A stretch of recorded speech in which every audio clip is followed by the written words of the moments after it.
Hi friends, ఈరోజు మనం heart గురించి తెలుసుకుందాము. ముఖ్యంగా మనకు హార్ట్లో 4 వాల్స్ 4 ఛాంబర్స్ ఉంటాయి. అవి ఎలా ఉంటాయి అనేది మనం ఇప్పుడు ఈ వీడియోలో తెలుసుకుందాం. హార్ట్ స్కానింగ్ తీసేటప్పుడు మనకు హార్ట్ ఇలా కనపడుతుందండి. ఇది వచ్చేసి రైట్ ఏట్రియము. ఇది మొత్తం వల్ల రైట్ ఏట్రియం అంటారు. ఇది వచ్చేసి రైట్ వెంట్రుకల్. ఇది రైట్ వెంట్రుకల్. ఇది వచ్చేసి లెఫ్ట్ ఏట్రియం. దీనివల్ల లెఫ్ట్ ఏట్రియం అంటారు. ఇది వచ్చేసి లెఫ్ట్ వెంట్రుకల్. ఈ పార్ట్నర్లో లెఫ్ట్ వెంట్రుకల్ అంటారు. ఇందులో మనకు వాల్స్ వచ్చేసి ఇది వచ్చేసి మైట్రల్ వాల్, ఇది వచ్చి ట్రైకస్పిడ్ వాల్. ఇందులో మనకి ఈ రెండింటి మధ్యలో ఇలా మధ్యలో గోడలాగా కనపడుతుంది కదా, దీన్ని ఇంట్రా ఏట్రియల్ సెప్టమ్ అంటారు. ఇది వచ్చేసి ఈ రెండింటి మధ్యలో ఇది కూడా సెప్టమ్, ఇంట్రా వెంట్రికల్ సెప్టమ్ అంటారు.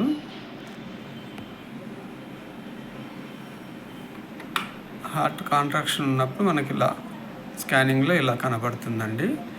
ఇది వచ్చేసి right atrium, right ventricle, left atrium, left ventricle.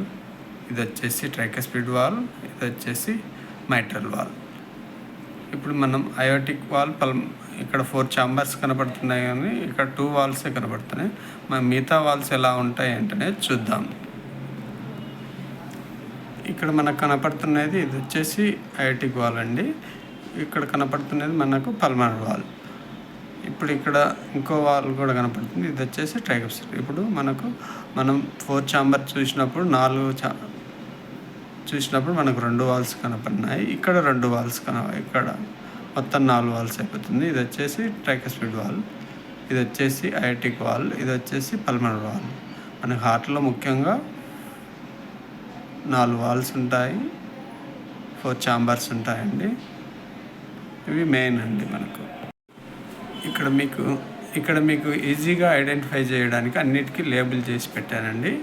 Right atrium, right ventricle, RV అంటే రైట్ వెంట్రికల్, ఎల్వి అంటే లెఫ్ట్ ఏట్రియం, ఎల్వి అంటే లెఫ్ట్ వెంట్రికల్, ఐఏఎస్ అంటే ఇంట్రా ఏట్రియల్ సెప్టమ్, ఐవిఎస్ అంటే ఇంట్రా వెంట్రికల్ సెప్టమ్, టీవీ అంటే tricuspid valve, MV అంటే mitral valve. ఇందులో మనము heart గురించి తెలుసుకున్నామండి. నెక్స్ట్ వీడియోలో మనము హార్ట్ యొక్క అన్ని వ్యూస్, హార్ట్ స్కానింగ్ ఎలా చేస్తారు ఏంటి అనేది తెలుసుకుందాం.